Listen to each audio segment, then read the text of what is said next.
Yo, what's up? Welcome to Kinda Funny Games Daily for Friday, February 11th, 2022. I'm one of your hosts, Blessing Adeoye Jr. Joining me is X-Sets, Erin A Simon. Hello, everyone. Blessing. I'm super excited to be in content with you. It's been like we always talk about like just gaming news and everything behind the scenes, but to be able to do it on this program, like I'm really excited for it. Yeah, I'm very excited to have you here. Of course, Erin. I'm a fan of you from like Oh, when you've made van appearances and many other appearances. I met you for the first time when I went to LA for the Game Awards. We hung out yes. for a little bit there, and you are a wonderful human being. I absolutely love Oh, your work. Absolutely love what you do, and I absolutely love like I love how like how much of a self starter you are when it comes to.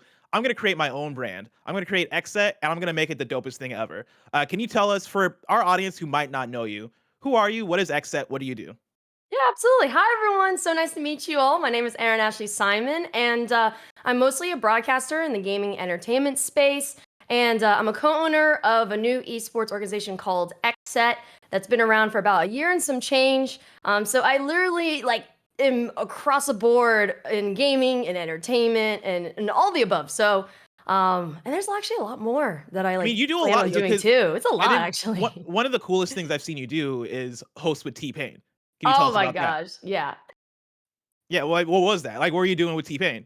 So the show that we did with T-Pain was the kind of like the first launching point for Bleacher Report and Turner for their gaming programs on TV. And it was like a big kind of like gaming giveaway slash we played video games, we streamed, we talked about games.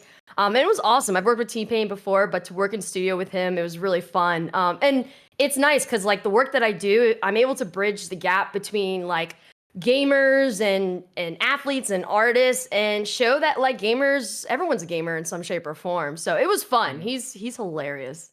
Oh yeah, dude. I was watching T-Pain is great because I was watching a TikTok the other day. I feel like every reference I make now is to a TikTok that I'm watching. But I was watching a TikTok with T-Pain where he was talking about how he was out at like the grocery store and doing his groceries, just hanging out or whatever.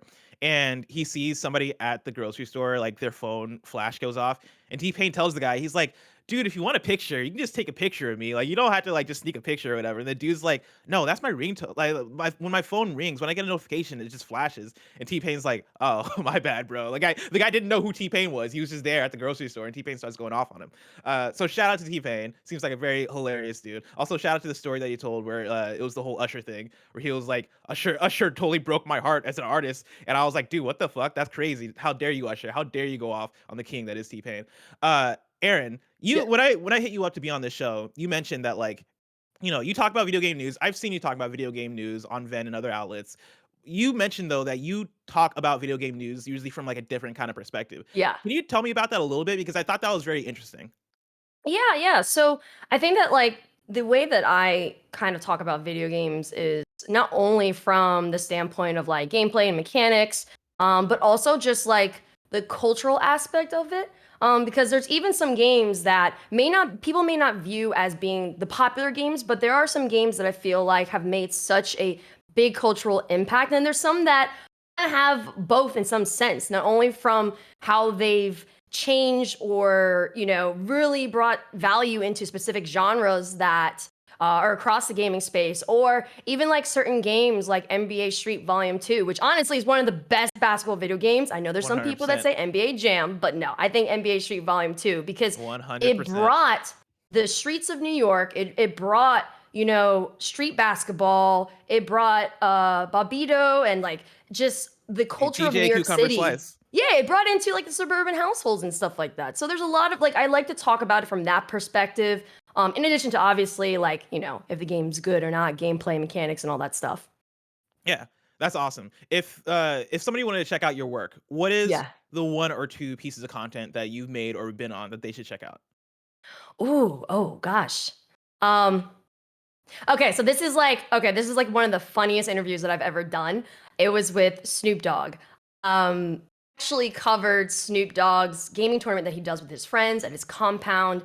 And that was like the height of like how professional and really good I am because I got secondhand smoke high being in that room with him and all his friends. It was a whole other level. And it was just really cool because you see him in obviously a funny and intense light, but you also see him really go in about his passion of gaming. I mean, he talked about Fear and Respect, and it was around the time that John Singleton, R.I.P., phenomenal director. It was around the time that he passed, and like he was just saying how like Fear and Respect was he believed it was going to be a very very good game, and just to see him heavily talk about it was amazing. And so I feel like that's a good kind of content piece to see like the interactions and the conversations I have with entertainers who are gamers. And then in terms of other work, I mean, I'm kind of all over the place in terms of digital and TV and OTT. So like you could probably find a lot of my work on social media on Twitter at Erin A Simon. So that's probably the best place to find me because I also like to dive into like traditional sports and music because I worked in those industries too. So that kind of goes back to what I was mentioning to you about how like I like to bring like culture and pop culture into the conversation of gaming because I've worked in all these different industries and they're all my passion points. I try to find that intersection for all of them. Hell yeah, that's absolutely amazing. Of course, if you're watching, listening to this, go check out Erin A Simon on Twitter and go check out Erin's work. I guess one more question for you, right? To Yes. to help the viewer get to know you. Favorite game of all time? Okay. Ooh, that's hard. Well, obviously, the fact that I brought up NBA Street Volume 2, that was one of my favorite. I have to A really good say, one. okay, so the reason why this is one of my favorite games of all time is also because it has such a special connection to it with my brother, my older brother Ian. He is the one who got me into gaming. Metal Gear Solid. I freaking All love right, that game, let's and the go. way that even though there were stealth genre-based games before that, it revolutionized modern stealth games. And then of course with the influence later on with such as Splinter Cell and etc. That game I think was just phenomenal. And the way that they went about it, I think it just set the new standard for stealth genres, and I just loved it. And of course, Snake is a notable character, and then obviously the notification of like whoop, like who's there, like everyone knows that. So that's like actually one of my favorite games of all time. That's fantastic. Yeah, I think that's a really good one to bring up if you're talking about influence in games taking stuff after that. Because yeah, there is the stealth element that I think helped influence other developers to go, oh shit, this is the thing that's more viable, and we can actually double down on this in a greater way, Yeah. right? But then there's also just the cinematic aspect of it, which when you're talking about cutscenes, when you're talking about cinematography, when you're talking about games taking influence from movies and really nailing it, you're talking about Metal Gear Solid being that first one that really Yes. set the tone for games to come after and really go for it in terms of cinematography, really good cutscenes, really good story moments, like diving deeper into narrative and all that stuff. Like Metal Gear Solid was a big point in that, and so shout out to that. And also, you mentioned NBA Street Volume 2, and you Yeah. mentioned Metal Gear Solid, and so you're already very much on my good side. The last guest we had, right? The last guest we had was doing the Yeah. same things. They were naming a lot of games that I love and adore. Then they disparaged a game called Zelda Breath of the Wild. And so I don't want to whether you like it or whether you dislike it, I don't need to know, Aaron. Okay. All I'm gonna say is just don't bring up Breath of the Wild because you're on my good side right now, and I don't need more heartbreak in 1 week. Can we I'm make not. that I'm deal? not. I promise. I Okay. promise. I mean, honestly, I feel like okay.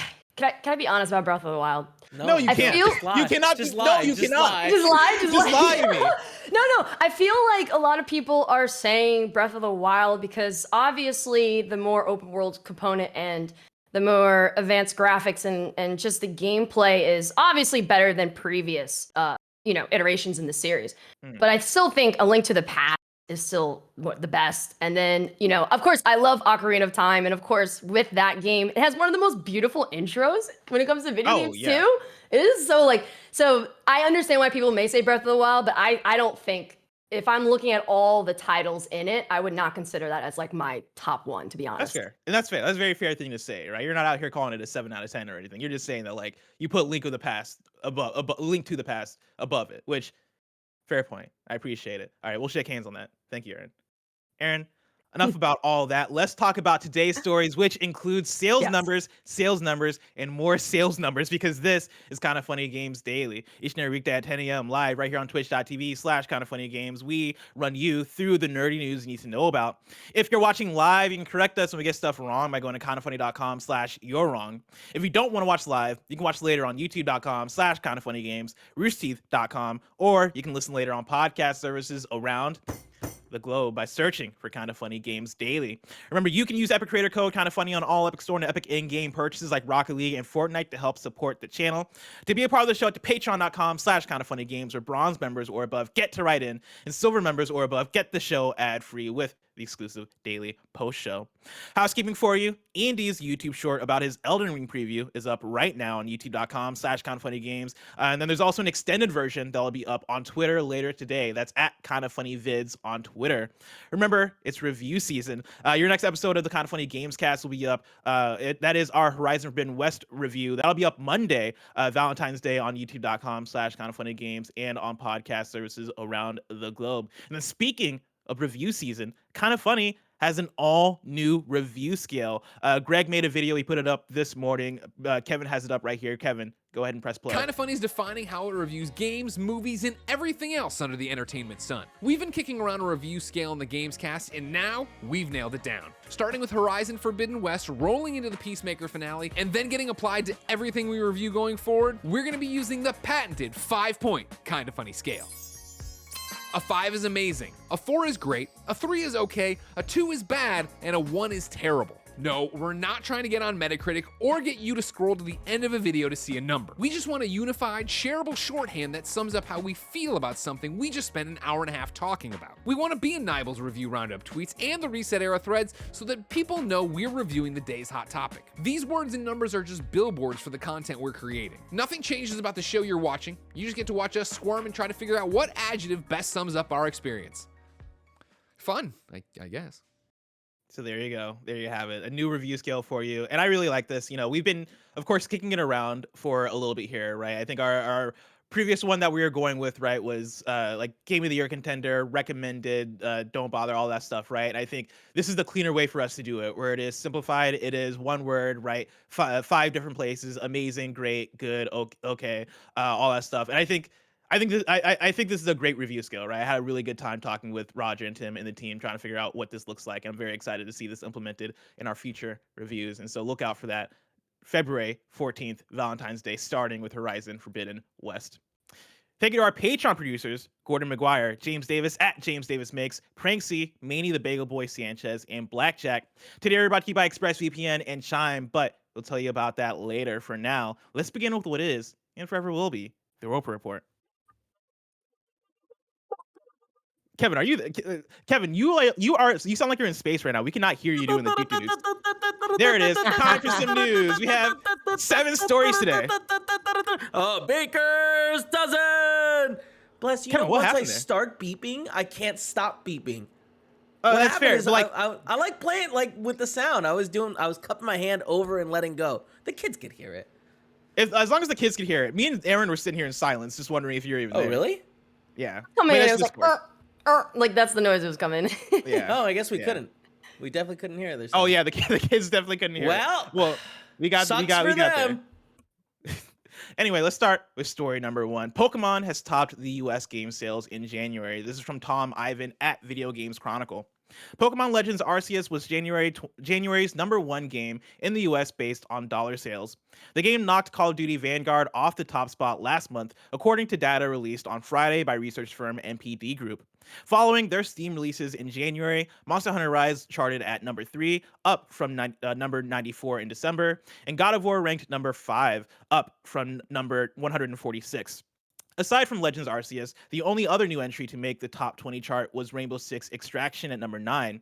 Last month's number 6, was the 2020 release Spider-Man Miles Morales. That now trails only Marvel's Spider-Man and God of War 2018 in lifetime dollar sales for Sony games published since 1995, according to NPD analyst Matt Piscatella.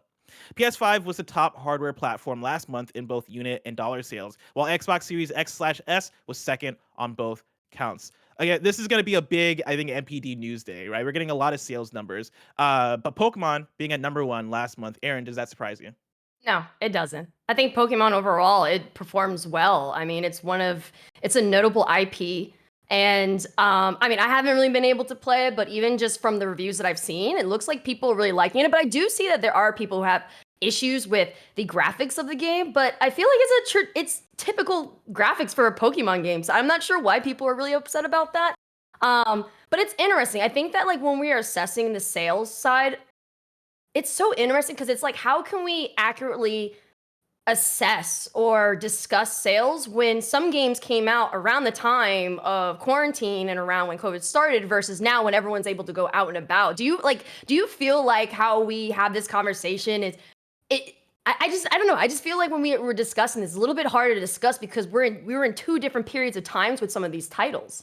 Yeah, I think there's a lot that comes into play in terms of what sales numbers mean now versus what they meant, let's say, at the beginning of 2020, where Yeah. when COVID hit, right, that caused a way higher demand for video games that I don't think is gone. Right? I think it's maybe plateaued a little bit, but I don't think demand has gone down for video games since like we've come 2 years past the start of COVID. And it's interesting, right? Because you're talking about games like Animal Crossing New Horizons, which came out spring 2020, right? Kind of right after that quarantine hit. And that game sold that game sold like crazy, right? That is one of the best selling games on Switch. I believe that is number two, right Mhm. after Mario Kart 8 Deluxe. And that had incredible sales. And I think that could have happened regardless because Animal Crossing is a beloved franchise, and I think Animal Crossing New Horizons just had the stuff, right? It being a Switch game, and Switch, of course, having that Switch sales bump when you're talking about a Nintendo platform that is hitting for everybody, that has a very sticky attach rate. Animal Crossing was going to kill it regardless, but I do think you see that demand for and desire for games arise because of quarantine, and that really push things beyond. Pokemon Legends Arceus, I kind of put in that same camp of a Pokemon game that sits in an interesting place for being a Pokemon game that is different because it is this more open world style Pokemon game, has kind of a different art style, kind of puts you into the action a bit more, right? Mhm. Has a lot more TLC in terms of I'll say what it looks like, even though I think the complaints about the graphics are very valid. But what it looks like in terms of it not being traditional Pokemon, where it is this top down, chibi, cute look to it, right? Pokemon Legends Arceus feels and looks like an open world game.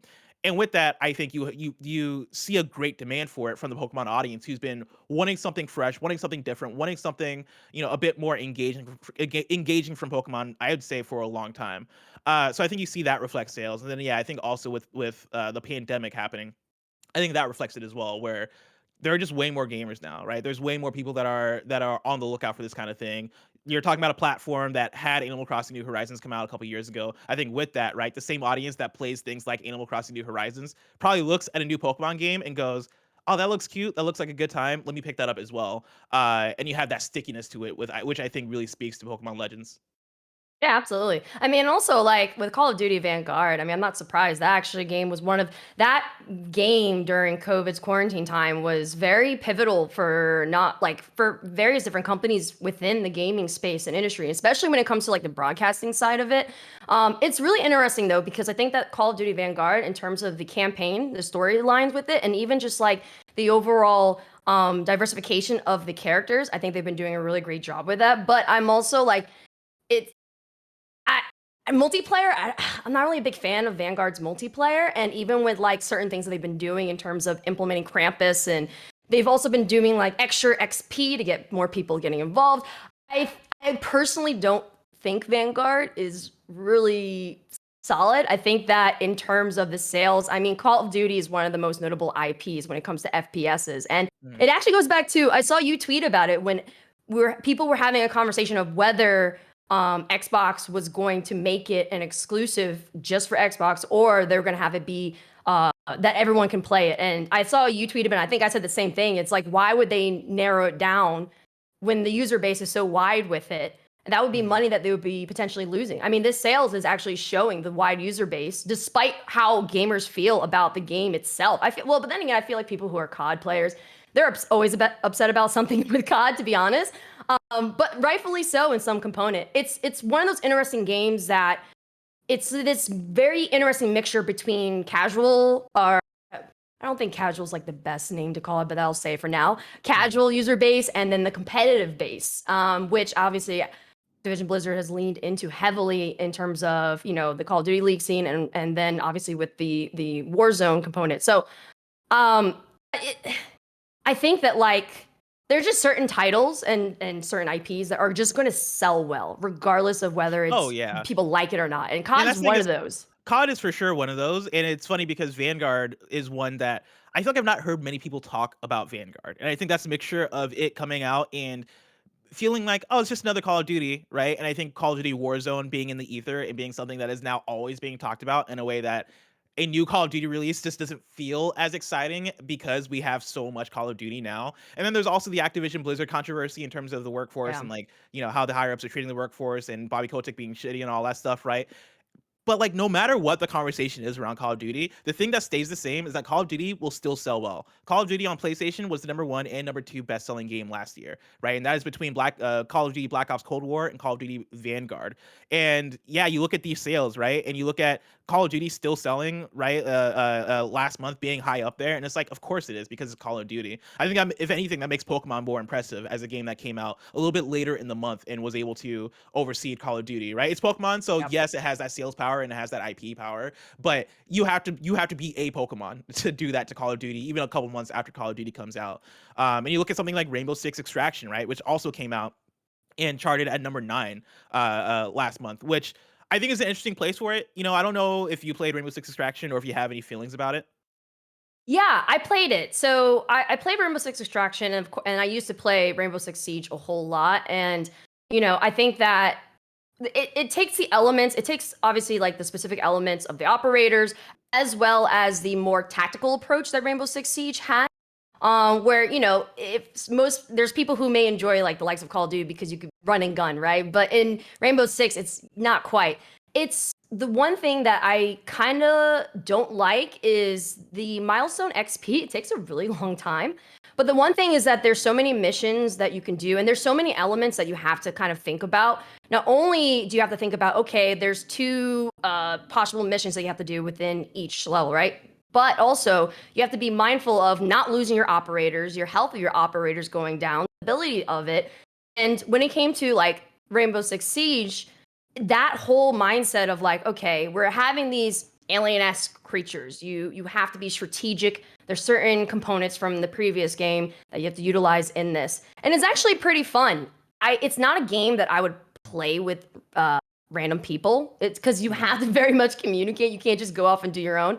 But it is a very unique approach. But I don't know if it's enough to encourage more individuals to jump into the Rainbow Six environment. I don't know. And I don't know, like it has replay value, but I don't know how much replay value later on it will have.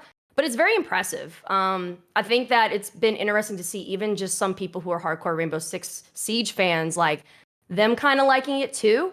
I think there's a little bit of hesitancy because like even when we look at the competitive scene of Rainbow Six Siege is like there's been a little bit of a downfall and a disconnect between the user base as well as the games. So I think that this is like a nice approach to get like people who may not feel ready in order to play the competitive aspect of Rainbow Six Siege, but can still, get involved in it. I think that's what they're trying to do is just increase their, I wouldn't say, I hate saying casual, but I don't, is there another word I can use for casual? I feel like we shouldn't use casual. General gamers, there you go. For general gamers to get them more into the ecosystem because they're trying to get more, obviously, sales. They're trying to get more people playing. But that ecosystem also is going to contribute to those potentially moving on over into the competitive scene, which obviously for esports, they use that as marketing to sell their games. So I'm a little bit surprised about that. But I'm happy of God of War, especially with the PC port recent. Oh yeah, yeah. And I want to bring in our next news story because that's even going to grant more context into these PC releases and how these games do. So story number 2: Horizon Zero Dawn has sold 20 million copies. This is Tom Ivan at Video Games Chronicle. Horizon Zero Dawn has sold over 20 million copies, publisher Sony Interactive Entertainment has claimed. According to PlayStation Studios boss Herman Holst, the game reached the sales milestone in November 2021 from sales of both the PS4 and PC versions of the game. He also said on Friday that players have spent over 1 billion hours playing the title. Horizon Zero Dawn was released for PS4 in February 2017 before making the jump to PC in August 2020. Former Guerrilla managing director Holst previously claimed in February 2019 that the title had reached 10 million sales. Let me say that again, 10 million sales in 2019. The updated sales figure means Horizon Zero Dawn is one of PlayStation's best-selling games ever. God of War, which released for PS4 in April 2018 and last month for PC, had sold 19.5 million copies as of August 2021. According to the platform holder, Spider-Man for PS4 has also reportedly sold over 20 million units. And I mean, like this Horizon Zero Dawn thing, right? It's selling 20 million copies. I think you could attribute that obviously to the PC release in terms of that jump, right? Going from 10 million in 2019, right, up to 20 million till now. I think that is a lot of built up hype, right, for Horizon Forbidden West, which is about to come out, and then them combining that with a PC release, which is going to cause people to one double dip on a game that they owned on PlayStation, maybe want to own again on PC, but then new people who might be planning on getting a PS5 or maybe might be on the line of getting a PS5 that maybe haven't experienced Horizon before, but maybe are interested in playing the next one. Them seeing the PC release, seeing that as an opportunity to jump in and playing that, and that maybe even leading into them getting a PS5 to play Horizon Forbidden West or getting a PS4 since cross-platform and all that stuff. But yeah, dude, like these PC releases, I think are becoming a big part of the strategy for PlayStation, and so far, seems like a good strategy. It seems like it's working out. Yeah, I think, and this is so interesting because like what we're noticing is a little bit of like a cultural nuance shift, right? Obviously, there's always like I joke about this all the time, but obviously we know about the PlayStation fans versus the Xbox fans, right? But then there's always been like PC, they're like, oh, Supreme, etc. But what we're seeing is like now there are people who are getting access to games that they might have not had the ability to, or they just they may be PC gamers and they just strictly stayed into PC. And of course there's still going to be some elements of exclusivity when it comes to games, because I mean that increases value for specific IPs or specific companies. But the name of the game now, which I'm sure you guys talked about, is access. And so now you're going to see some games that are going to be increased in terms of sales. I wouldn't be surprised if we see a lot more remastered games, because now there's a demographic of individuals that be able to play these games that they weren't able to do before. So like, for example, for me, I was always a console gamer. Like I couldn't afford a PC until later in my 20s.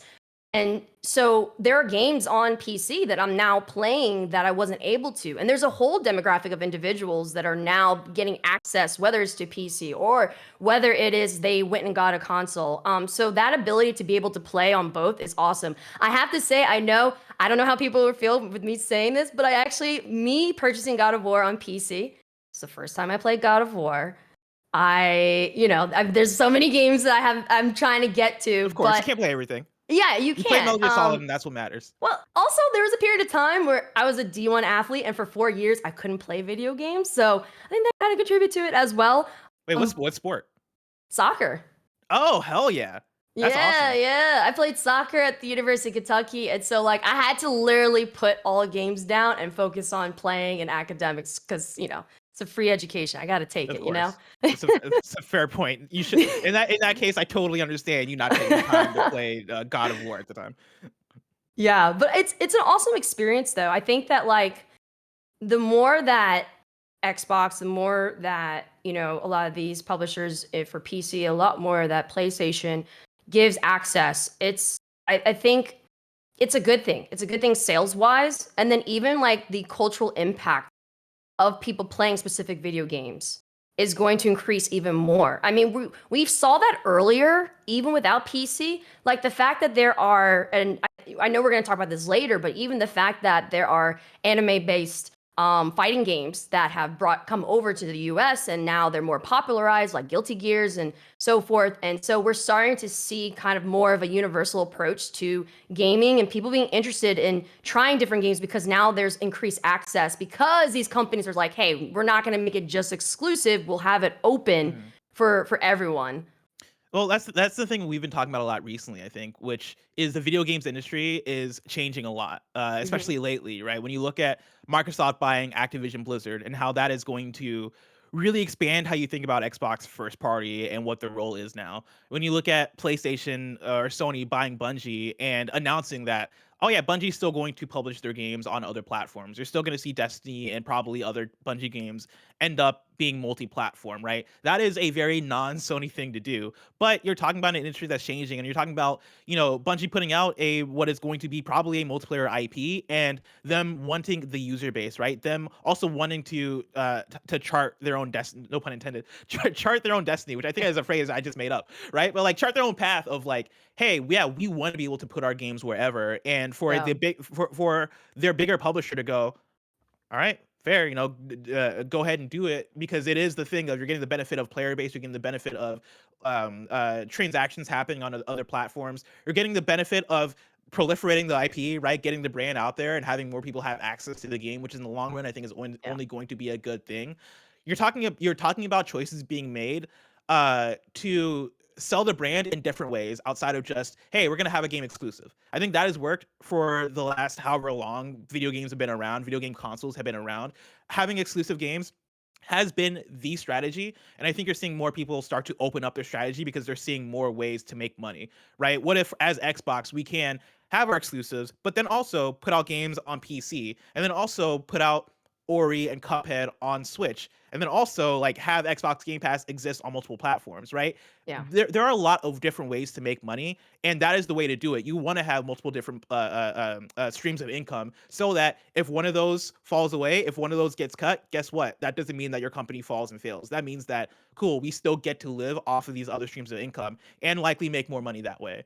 And so I think that's what you're saying, and I think it's a good thing because that means us as the audience, we get way more access to games, right? Like I get, even though Microsoft bought Bethesda, if I didn't have my Xbox, I do have an Xbox, so I'm probably gonna play Starfield on Xbox. But if I didn't have an Xbox, right, I can play Starfield on my PC, or I can play Yeah. Starfield via the cloud on my xCloud app on my TV one day when that eventually comes out, right? There are different options that you're getting as an audience member playing these games, and I think that is only a good thing. And I mean, like it expands beyond that too. I think that what we're seeing right now, because like I used to work in traditional sports. I used to work in the music industry. What we're starting to see is the overall viewpoint of entertainment. It's not as siloed as people think anymore, which means that there's more licensing opportunities.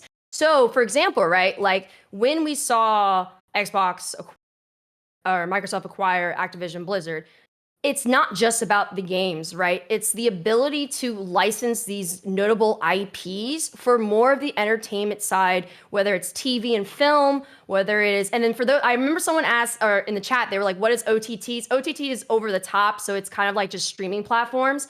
And so a lot of these, now we're seeing a lot of gaming companies, and perfect example is Riot Games diversifying their selling point and diversifying their marketing by licensing their IPs into other forms of entertainment, whether it's music, right? Having the ownership of implementing music into these IPs in various different forms and utilizing these characters for music, whether it is licensing for video game adaptations, which have gotten better since the 90s, I have to say, because the films then, whoo, my gosh. But that is also not only a way for them to make money, it's also a way for them to diversify their business, their money-making opportunities, and potential opportunity to bring people in to encourage them to play the game. I'm sure that there are people who watch The Witcher on Netflix and then we're like, okay, this is a game? Oh, let me try it out. So we're starting to see this mixing and mingling that it hasn't happened before. I mean, I had a conversation with some people at record labels, and now they're interested in including gaming into 360 deals for artists. That was never a thing. It just more recently became a thing because artists had to depend on gaming during quarantine. So that's also why we're seeing some of these companies pick up all these IPs so that there's a lot more opportunities for licensing beyond just the games themselves. Exactly, yeah, and I saw, like, keeping an eye on chat, right? There was somebody that brought up, like, video game exclusives are still important, and like, yes, the answer is yes there, right? But like, I think what I'm trying to get at, and I think what we're trying to get at, is that like things are expanding. Video game exclusives aren't the only way to do it. Speaking of video game exclusives, that's an opportunity for me to bring up story number 3. Speaking of sales, SIFU has sold 500,000. SIFU at SIFU Game on Twitter tweeted out, "Quote: We're humble that more than 500,000 of you have embarked on our path of vengeance so far. From everyone at Slow Clap, thank you. Hashtag Sifu game, hashtag Sifu." Right? And like, that's another example of a game. Sifu came out as an exclusive on PlayStation. I believe it's also on PC, kindafunny.com Yeah. slash you're wrong. But that that is an example of where an exclusive comes in, right? Like, there are multiple different ways to do this. It is figuring out, okay, what games do we want to have on our platform or release on our platform temporarily, and have them come out maybe a year later on other platforms, right? But like, also, what if we had a subscription service, right? There's Mhm. the rumored Project Spartacus on the PlayStation side, right? What if we had that as an arm, right? What if we put our games on PC as an arm? What if we made a Last of Us HBO show, right, as another thing, right? Like, things are changing, things are expanding, and I think that's more so the point that we're getting at. Did you play Sifu, by the way? I started the other day, and I'm gonna play it actually today. I actually may play it and stream it. It's it's interesting. It I know that they were inspired by obviously older kung fu styles and movies, but it feels a lot more like newer. It feels more like a I don't know, like a John Wick. Like it just feels more Yeah. along those lines than a traditional like kung fu style. I haven't gotten farther in it yet. I just started, but it's interesting. I can see the appeal for sure. Yeah, SIFU is one that I totally adore, and that is purely for how good the gameplay feel is and Yeah. how good I think the systems and mechanics are. And I think you're spot on in terms of the John Wickness of it. You know, I think stylistically it is like gorgeous art, gorgeous visuals, and then like a John Wick style revenge tale that feels fast, feels rapid, and feels nonstop in how the action goes. But then when you play it, it feels like you're playing a fighting game almost, right? That's how Yeah. good the action mechanics are in the game. And it's nice to see it sell 500,000, right? I think that's really good for an indie developer, especially them coming off of Absolver, which I don't think hit the levels of popularity that they maybe wanted from it. I think Sifu being able to come out and seem like a sensation, hit that 500,000. I think that's pretty good for them. And so, shout out to Sifu. Aaron, Absolutely. before we get into the next news story, I want to let people out there that know that they can go to patreon.com/kindafunnygames where you can get the show ad free. And speaking of ads, let us tell you about our sponsors. This episode is brought to you by ExpressVPN. Look, I get it. You don't watch porn, so maybe you're just paying attention to this ad for, a friend.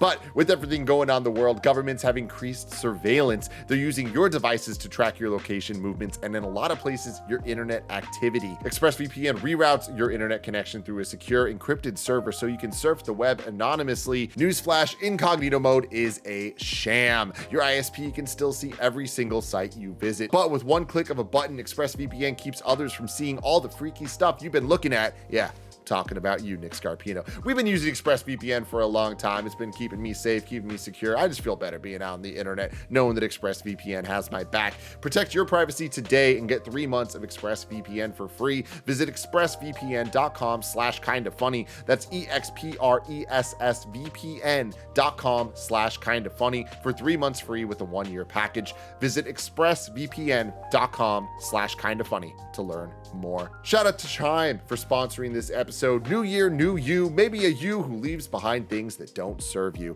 like those dang overdraft fees. When your checking account balance is running low, the last thing you need is an overdraft fee. But with Chime, an award-winning app and debit card, you can save that hard-earned cash money without paying overdraft fees. Eligible members can overdraft up to $200 on debit card purchases and cash withdrawals with absolutely no overdraft fees. Make your first good decision in 2022 and join over 10 million people using Chime. Sign up only takes 2 minutes and doesn't affect your credit score. You can get started at chime.com/kfgames. That's chime.com/kfgames. Banking services provided by and debit card issued by the Bancorp Bank or Stride Bank N.A. members FDIC. Eligibility requirements and overdraft limits apply. Overdraft only applies to debit card purchases and cash withdrawals. Limits start at $20 and may be increased up to $200 by Chime. See chime.com/spotme and go to chime.com/kfgames to get started. Story number 4, we got a King of Fighters 15 roundup. I right now, as when I was checking before the show, there was not a Metacritic or an Open Critic, but I do have a couple of reviews for you. I'm going to start with Mitchell Saltzman at IGN, who gave it an 8 out of 10 and says, King of Fighters 15 is not the most ambitious or revolutionary fighting game to come out in recent years, but what few changes have been made to distinguish it from its predecessor are done well. It's a significant step up from King of Fighters 14 in terms of its detailed character models, if not animations. There are a handful of smart adjustments to its fighting mechanics that give you more options than ever before, and its large roster of 39 characters features a wide variety of different character archetypes to choose from. It's disappointing that SNK still hasn't figured out how to provide value for those who are looking for single-player content in their fighting games, or a way to learn to play better using the actual tools provided by training modes, but those shortcomings are easily overlooked in the face of its fantastic netcode and simple but effective online modes. And then Connor McCarr at VG247 gave it 5 stars and says, playing King of Fighters 15, I recall one of my favorite memories, one where I spent multiple hours playing fighting games at an arcade during a trip to Japan. by staying true to that identity as an arcade fighter and focusing on what it's good at rather than making sweeping changes in the hope of appealing to crowds other than the communities that have risen around these games for decades. SNK has created a game that reminded me of the quality that can be found in a simple, honest fighting game without too many bells and whistles. King of Fighters 15 is one that I've been, and this is me talking, right? That was the end of the review. Me talking about it. King of Fighters 15 is one that I've hopped into over the last week and played quite a bit of now. It is my first King of Fighters game. People out there know, they've listened to me for a while. They know that I like fighting games a lot. And this is one that I wasn't necessarily anticipating as much because 2D fighters are more difficult for me to get into than 3D fighters. I usually prefer the Tekkens, the Soul Calibers. If I'm playing a 2D fighter, it is like a modern Mortal Kombat game, or a Dragon Ball Fighters, and lately Guilty Gear as well. I've really liked, but like traditionally, Marvel vs. Capcom has been more difficult for me. Street Fighter is more difficult to me, and that is something that I've just accepted as somebody whose brain is broken and can't get into Street Fighter. King of Fighters, I was expecting to be more along the lines of that. And Aaron, I am pleasantly surprised to let you know that I fucking love King of Fighters 15. It is a fantastic game that I am super into right now. Yeah, I've been playing it a lot with like other reviewers who are playing it in this pre-release period, and like Yeah. it's been that two-hit thing of me playing it and them showing me the ropes because they're a little bit more familiar with King of Fighters, but then also us getting into this game at the same time and trying to understand how King of Fighters 15 works and the new characters and all this stuff. And it is just a blast to get into, right? Like I think it's more approachable than I would have thought. It is, if you're unfamiliar with King of Fighters, right? It is SNK. It is, the character roster is made from a bunch of different games that I think are under the SNK brand, and so you'll have Fatal Fury there and a bunch of obscure beat 'em ups and fighting games, right? Characters in there. Of course, if you play Smash, you'll know Terry Bogard from King of Fighters, or Terry Bogard from the King of Fighters franchise. I like.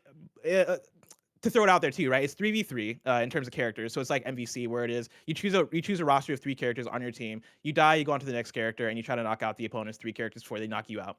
I've been having a blast with it. I think mainly because the auto combo system is really good. You do just tap square and you get your combos off really easy. The inputs are really easy. Like they're what you expect. It is quarter circle forward, quarter circle back moves, right? Like you'll have like the double down moves for teleport, shit like that. The stuff that you come to expect in terms of like a simplified fighting game controller scheme. But then like the characters are really interesting. I really like them. A lot of diversity in the characters and their move sets. Like I've been using a character named Luong who has like a long range move set where it is she kicks across the screen and it's fucking great. There's another character, Kukri, who like teleports all over the place and has like sand powers. He's like Sandman, but he has a cool like a hoodie that he wears. I love him so much. And yeah, like I've been playing it nonstop and having a great time with it. I don't know if you have any interest in King of Fighters or fighting games in general, but yeah, like King of Fighters 15 is awesome. Oh no, I love fighting games. I grew Oh up hell yeah. in I grew up in like New Jersey, New York City area, and fighting games were a staple. I mean, it was the most accessible games with arcade cabinets at the local bodegas. That's why a lot of the top fighting game players are from New York City.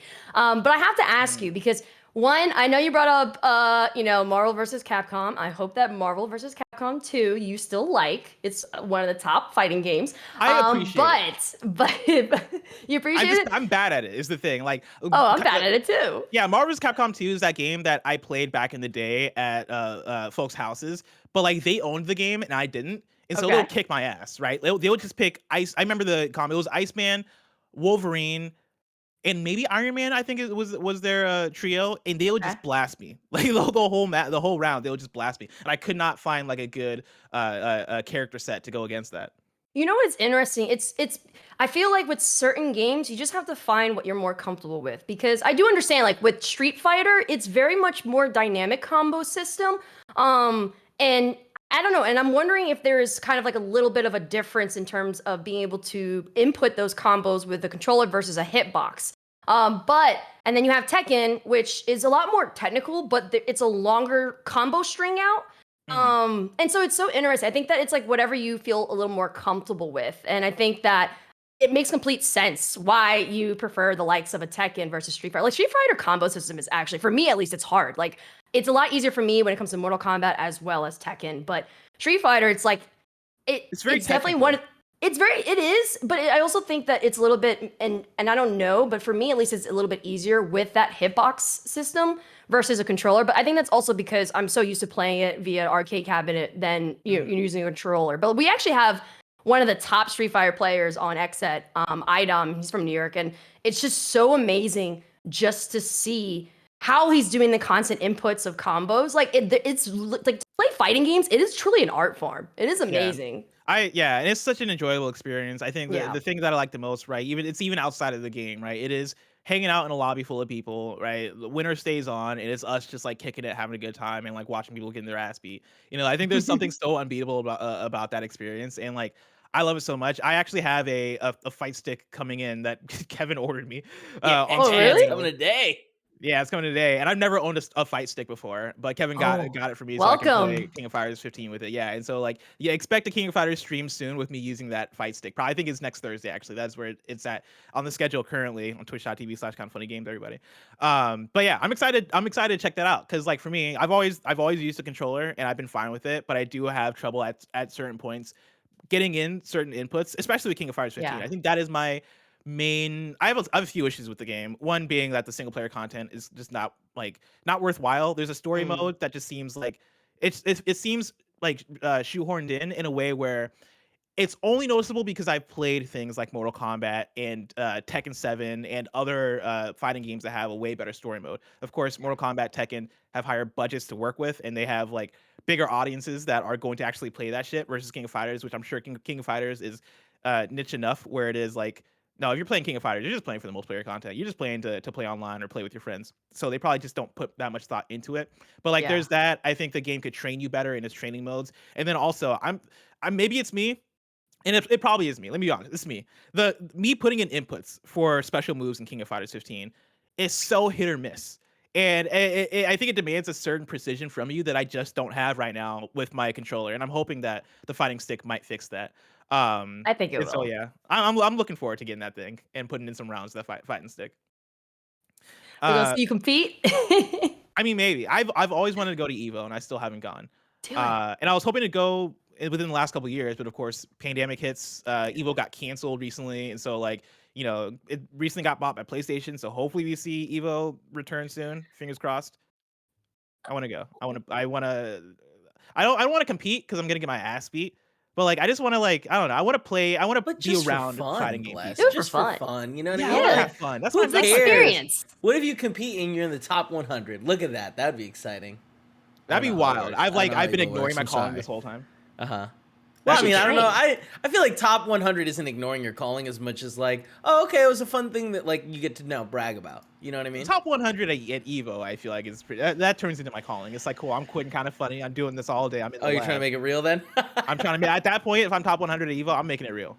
You should do it. 100%. Honestly, you should get a pro player to train you and then have that be like a whole experience that you could talk about on the show and see if you actually will get in top 100. If you do, Aaron- Blessing, I Aaron's swear. making a lot of sense. I She's making swear. a lot of sense, my Listen, guy. we do have Come on, friends. do it. I do have homies at Panda Global who I'm sure are willing to help your boy out, even though they play Smash primarily, and so maybe Hey man, not. Smash but is a great game though. Smash is a great game. It is a great game. But if you're talking about people being, and we should move on to the next news story, but I'm having fun here. If you're talking about people being sweaty in a fighting game, the people that are good at Smash, they live and breathe that shit. I It's couldn't awful. imagine getting It's good at Smash on that awful. level. I hate it Yeah.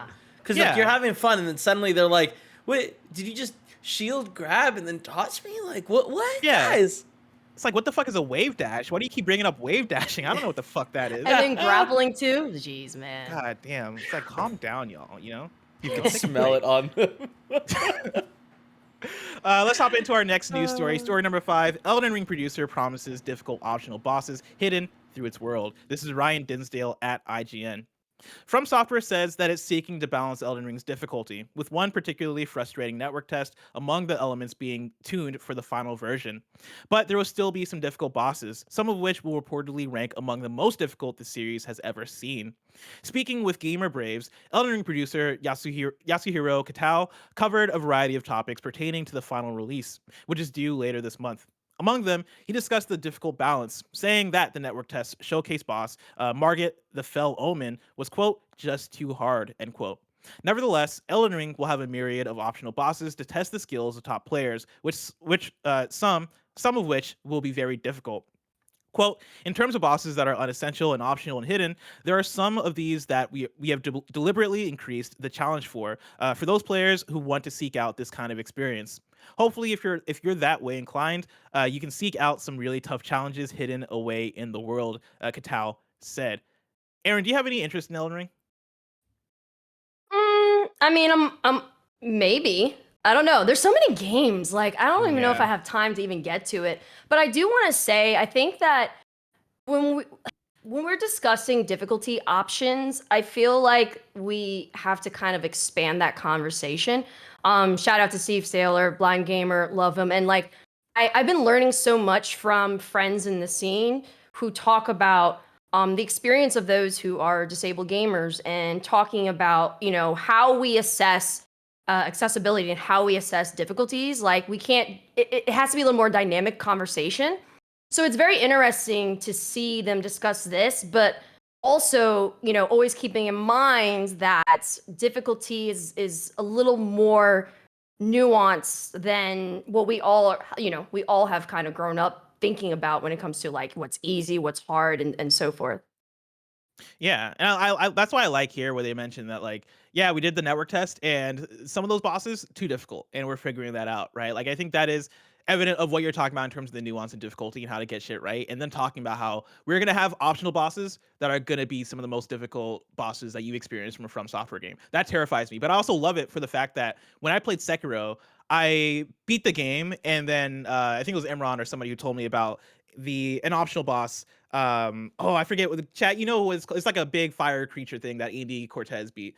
Let me know in chat or kindafunny.com/you're wrong. But I remember him telling me about that and me going, no, I'm not fighting that. Demon of I'm Hatred. good. Demon of I'm Hatred. Thank you, good. Charles Jacobson. He told me about it, and then I went to like discover Demon of Hatred, looked at that thing, and I was like, nah, I'm out of here. I'm It ain't good. like I do not that. have It ain't I do like not have that. the energy for this right now. But the fact that it was optional was great, right? And like that's not to say that the core gameplay or the core journey of Sekiro wasn't difficult, because obviously it is, right? I got my ass beat by the final boss fight of Sekiro for like 3 hours straight before I was able to knock that thing out. But it is a balance of what is core to this game, what makes sense for this progression, and what can we reward players with optional stuff. And Demon of Hatred, I would say, makes sense as an optional boss, because the thing about Demon of Hatred is that that boss functions differently from most other bosses in Sekiro. That thing, like in Sekiro, you're fighting like human-sized bosses. You fight a gorilla at one point, which is fun and Big wild. old gorilla. A gorilla. But you also fight like you don't fight anything else like Demon of Hatred in the core Sekiro campaign. And so like for them to go, all right, this is kind of out there. Let's save this for something optional that the player can discover and becomes that thing of, oh, I want to conquer this mountain. I want to beat that thing. I think that does become very satisfying for the player. And to your point too of accessibility, right? Like uh, it's always an interesting conversation talking about like difficulty, accessibility, and how that stuff plays together. Because I think, first for Elden Ring, I'm looking forward to how difficult and hard that game's going to be. But that is also a game that I want to have accessibility features, right? And those things don't have Yes. to conflict with each other, right? Like Mhm. to be able to put on assist features, or to be able to have a high contrast mode, or to be able to tweak things here and there to make the experience easier for people who may have disabilities or may not have the same ability as other folks to play certain games. It is very nice to have those options in there. And I think, to the point that I would say every game needs to have those options in there.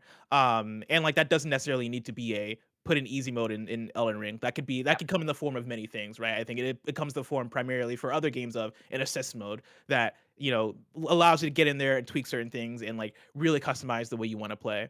So that said, I'm looking forward to Elden Ring. I can't wait for it, and I like what they're talking about here in terms of like the optional bosses, because I think this time around, for it being an open world game, it even makes more sense of me just discovering a thing and going, oh, who the fuck is this guy, and then throwing hands and then probably losing for 2 hours straight.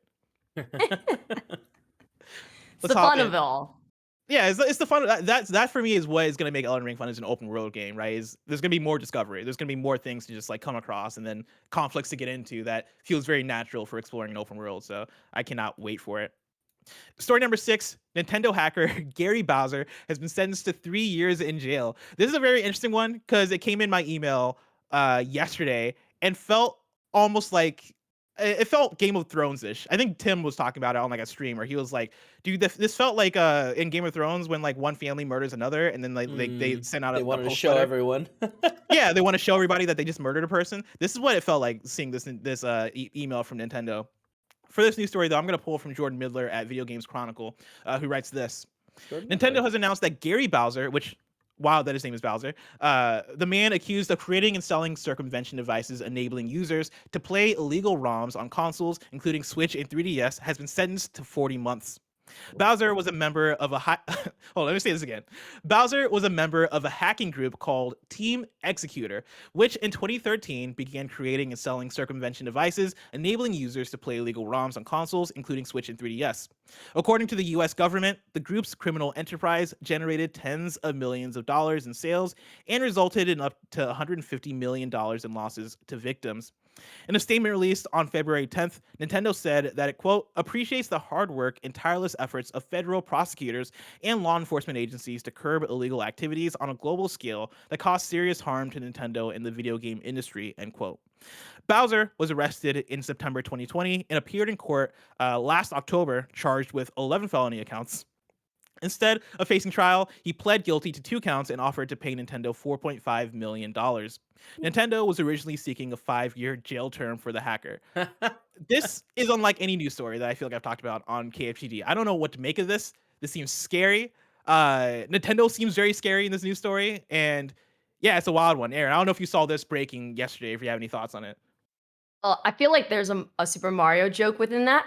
No, I mean, They caught Nintendo the has Nintendo has always been very, very like tight on its, on its systems, its IPs, everything like that. I was so surprised when Nintendo actually wanted to collaborate with Panda Global and support the fighting game scene. For me, I was like, whoa, Nintendo never wants to do anything with anyone or allow anyone to use its intellectual properties. So it makes sense. I think that like at the end of the day, like that's a lot of money lost. And so rightfully so, you need to go after people who are legally doing these things. But at the same time, I mean, this is wishful thinking. It's probably not going to happen. But I would love for Nintendo to be more open to collaborating with others to be able to utilize their IP for unique things. I think that maybe they're starting to do that with, that Panda Global relationship kind of being that step. But I don't know. There's still so tight grip on just anything that Nintendo has in terms of its ownership. So, but that's a lot of freaking money lost. 150 million? 150 million That's a lot. makes you understand why they went after them, right? Like, okay, I get it, right? You guys are losing money based on this. I think the thing of 40 months being sentenced to that long feels aggressive, but I also think it's them putting out a warning of don't fuck with us. Like, I think that is pretty much what this is, right? I think Yeah. like I don't think it's a thing of them being like anybody who does this is gonna get 40 months. I think it is a thing of them being like, hey, you fuck with us, we're gonna fuck back with you. And like, don't fucking pirate our shit. And I think that I think it's also it being the fact of it is them pirating shit on Switch and 3DS, which are still active Nintendo platforms, specifically Switch, maybe 3DS not as much anymore.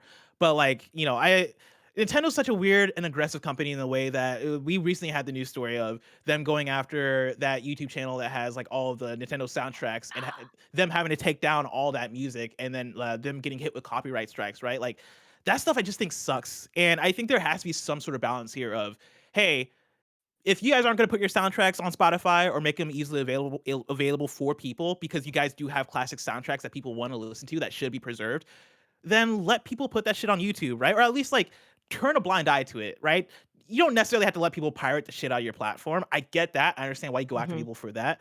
But yeah, I'm with you that you got to have some sort of balance and you got to work with people to make some things work, because there's a reason why people want to pirate the shit or want to get ROMs of their shit, right? Again, this is me not talking about modern stuff, more so talking about legacy Nintendo stuff.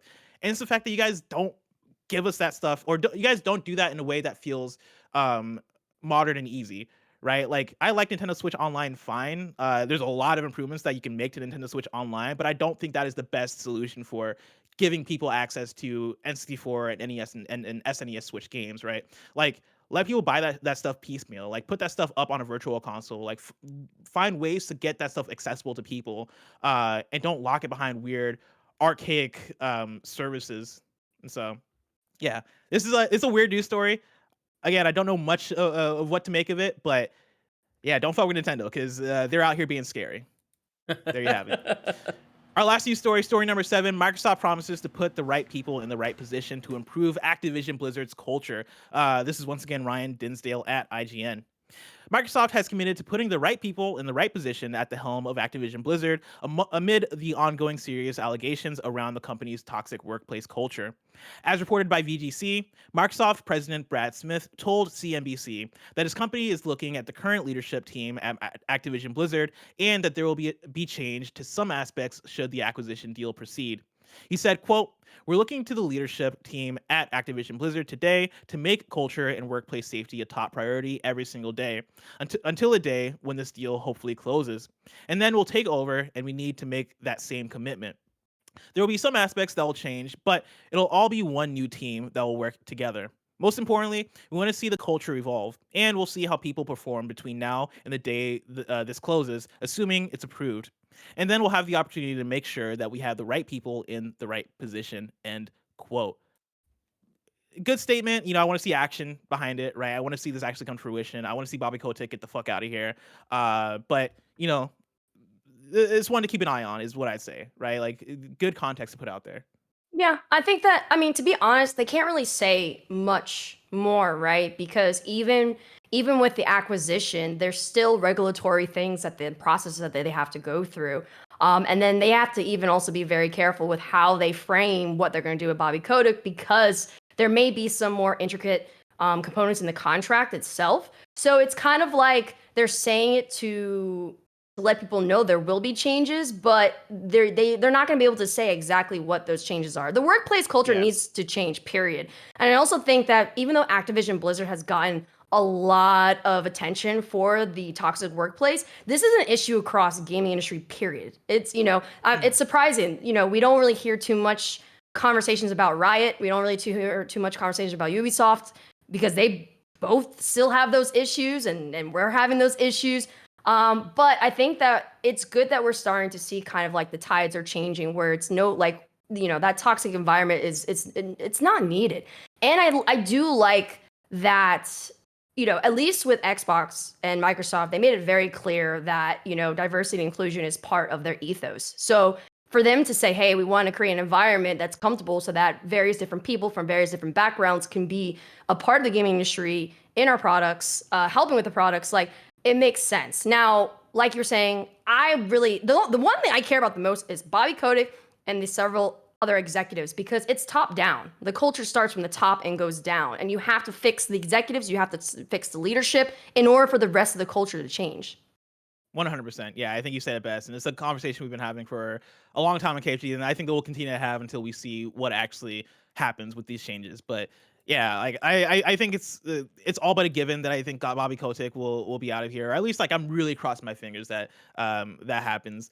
But yeah, we'll keep an eye on it. And of course, I guess we'll see. It's so weird when to transition out of, because now I got to figure out, like, what is going to be the thing that I throw out there in terms of XYZ is so far away. I'll do it like this: Bobby Kotick leaving Activision Blizzard might be so far away. If I want to know what's coming out to Microsoft shops today, where would I look?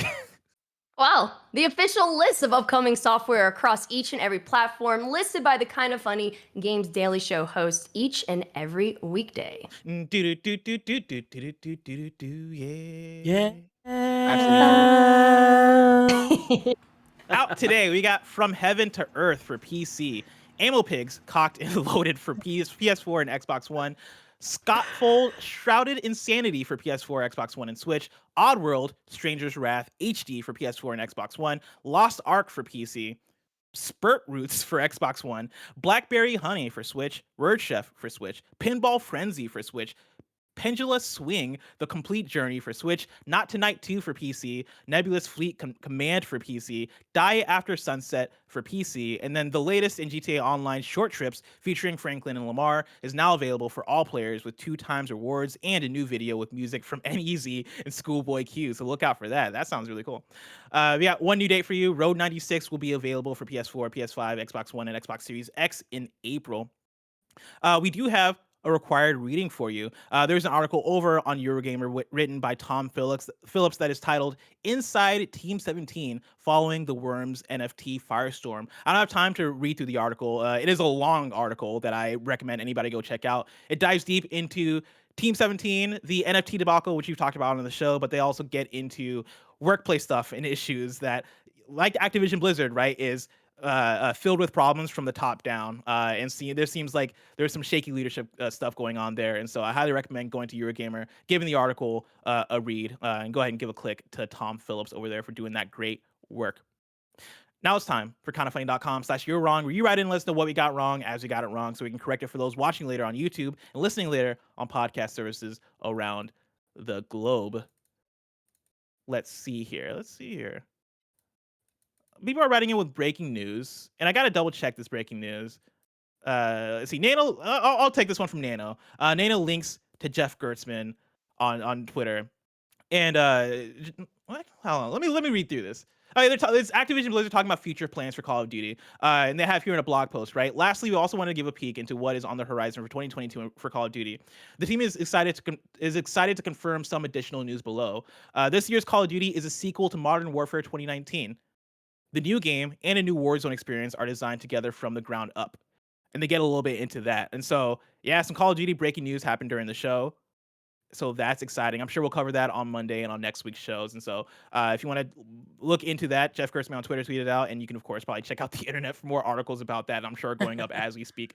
It's Friday, which means that we're at the end of KPD for the week. Next week's hosts go like this. On Monday, it's me and Tim. Tuesday, it's Greg and Gary Whitta. Wednesday, it's me and Andy. Thursday, it's Greg and Tim. And then on Friday, it's me and special guest Jordan Ramey.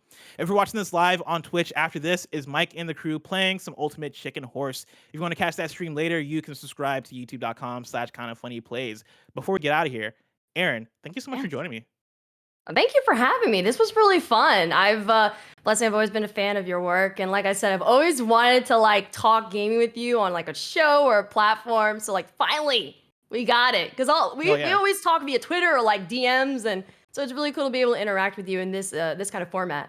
Yeah, this has been an awesome show. If you want to check out your work, they want to hear you talk about video game news, the culture, all that good stuff, where can they find you? You can all find me at Erin A Simon, ERIN, the letter A, and then Simon like Simon says. It is that for every single platform: Twitter, Instagram, TikTok, Twitch, and so forth. And also, by the way, I have to say this. You guys if you guys are football fans and you watch the Super Bowl, keep your eyes open. You may see me in a commercial or two over there. Whoa, making those big moves. Hell yeah. Of course, go check out Erin on Twitter and on her platforms. And yeah, like you're out there doing dope shit, right? Like you've done Thank work you. with T-Pain, you've done an interview with Snoop Dogg where you got Secondhand High. And yeah, you're in there in commercials, because yeah, you mentioned these Super Bowl commercials. You've been in commercials in the past too. Like you're all Yes. over the place. You're making big moves. And so like it's really cool having you on the show. And again, thank you so much for Thank joining you. me. And this isn't the end of our conversation, because we have a post show we're going to get into. So remember, everybody, that this has been Kinda Funny Games Daily. Each and every weekday live right here on twitch.tv/kindafunnygames, we run you through the nerdy news you need to know about. We have a Patreon post show for those that are subbed at the silver level of patreon.com/kindafunnygames. So stick around for that. Otherwise, until next time, Game Daily.